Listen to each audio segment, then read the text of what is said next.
Chapter 17, Mr. Kermit. The Good Bunny's chart is mocking me. No matter where I am in the room, my eyes are drawn to the bright pink poster board with its white, puffy tails.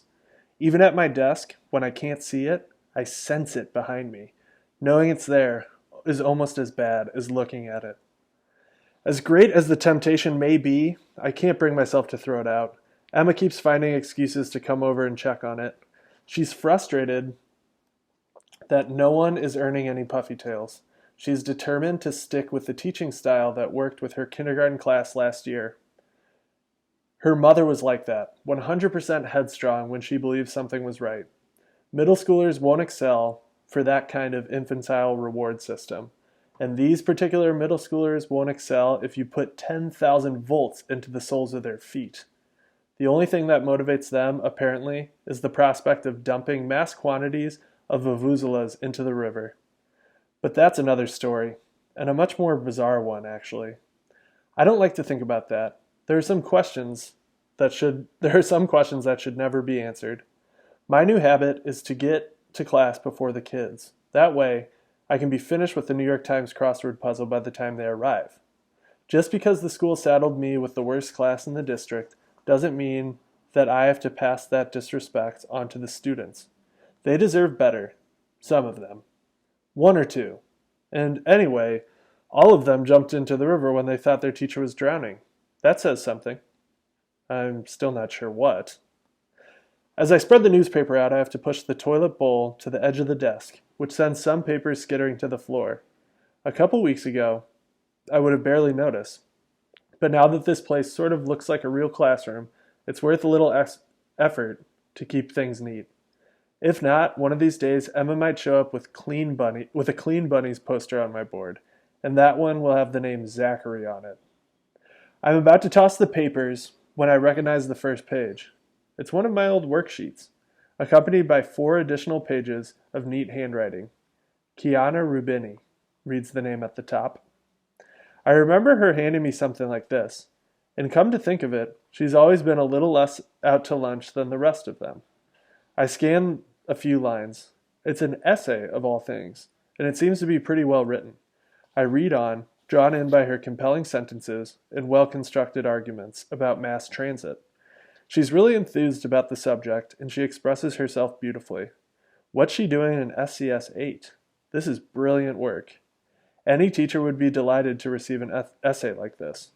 Why, back when I was first starting out, my vision clouds. That was a long time ago. When teaching was more than a job, when it was a sacred mission. I was young and stupid then, and I vow never again to make that mistake of caring about students. I cared about Jake Terranova once, and look where that got me. On the other hand, it isn't Kiana's fault that Terranova went into the business of selling exams. It won't be breaking the promise I made to myself to give her a little feedback she deserves for her fantastic piece of work. So later when the students arrive, I return the paper. Written across the top is A+, excellent. She's surprised at first, then thrilled. It triggers more long-term suppressed memories, well-deserved praise, pride, and satisfaction. Motivated teacher, motivated student. Then she asks the question I expect the least. Do I get a puffy tail? Why would Good Bunnies even be on the radar screen for someone capable of writing such a top-notch essay? But I reply, sure, why not? As I attach the Velcro puffy tail next to her name on the chart, I have the undivided attention of every soul in the classroom. If I had taken out a sword and knighted the girl, it couldn't have been a bigger event. Barnstorm raises a crutch. How come she gets one of those things? What about the rest of us? She wrote an essay, I explain. If you want a puffy tail, you have to work for it. Not necessarily, Parker pipes up. Miss Fountain says you can also get one for being a helpful hare. I drive my Grahams to the senior center every day. If that's not helpful, what is? So he gets a puffy tail too. That opens the floodgates. I loaded the dishwasher after dinner last night. I did blue face paint at the Avatar convention. I broke scoring records in 3 sports. I took out the garbage. I award puffy tails like it's going out of style. True, most of these are accomplishments, though they aren't very impressive. But puffy tails themselves are so meaningless that it would be hypocritical to raise a standard to earn them. Raheem gets one for staying awake long enough to receive one.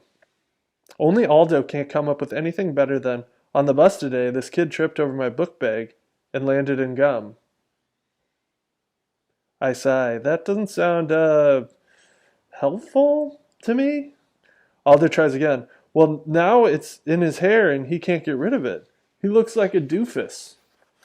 Dude, you could have moved your bag out of the way, Barnstorm pronounces. That's the helpful hair way. Otherwise, you should lose a puffy tail. He's already at 0, Mateo puts in.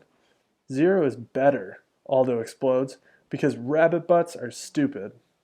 Easy to say when you don't have any Barnstorm needles. Come on, Aldo, Kiana whispers. You must have something nice. The boy's still stumped. He sulks for the rest of the day. Just before lunch, Emma looks in, catches sight of the poster board with so many new puffy tails, and beams with pleasure. When I submit the official request for a school bus, Principal Vargas regards me with a deep suspicion. She's probably thinking about how many vuvuzelas you can cram into one bus. A lot more than 1,000 for sure. I elaborate. It's for a field trip. Field trip? She's amazed. For your kids? Where? We're going to Terra Nova Motors. Speaking those words is even harder than I thought it would be. We've been invited to tour the repair shop. I regurgitate Emma's reasons why this is a good idea. Back up, Zachary. I've known you for a long time. Why would you go anywhere near Jake Terranova? I sigh. Emma found him at some country club shindig. She's a serious busybody, that one. She told him about the Spirit Week kerfuffle and how it dredged up what happened. Now he wants to make amends. The principal folds her arms in front of her. And you want to give him the opportunity to clear his conscience? It's not me, it's for the kids. They came alive when he walked into the room. They consider him some sort of celebrity. Listen, Christina, I know they're awful, but what we did to them is just as awful. Are we really going to keep them cooped up like prisoners until they can be the high school's headache? If there's a chance for them to have real education, we have to take it. And if that means Jake Terranova, then so be it.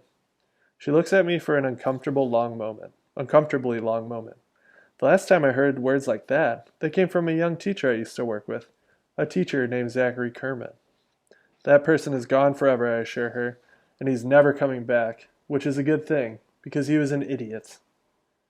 All right, you've got your bus, the principal scribbles a signature on the request form and leans back in her chair, her expression sober. One more thing, Zachary. You've probably already noticed that Dr. Thaddeus isn't exactly your biggest fan. Well, the vuvuzelas didn't do anything to change that. I don't lose sleep over what he thinks. That's mostly because I have such terrible insomnia and there isn't much sleep for me to lose. But I don't mention that to Christina. You didn't hear this from me, she persists. But I think he's going to try to go after your early retirement. I shrug. He's done it already. I know why I got saddled with the unteachables. He wants me to quit. He'll see his own ears first. There's another way, she reminds me grimly. One wrong step and he'll fire you. Don't give him the cause. I'll protect you as much as I can, but I'm not the superintendent. He is. And never underestimate how much power that gives him. I nod. I take the bus authorization and get out of there. It's the cheating scandal still haunting me after all these years. Thaddeus will never forgive me for it. I thought Jake Terranova was back. Correction. He never left.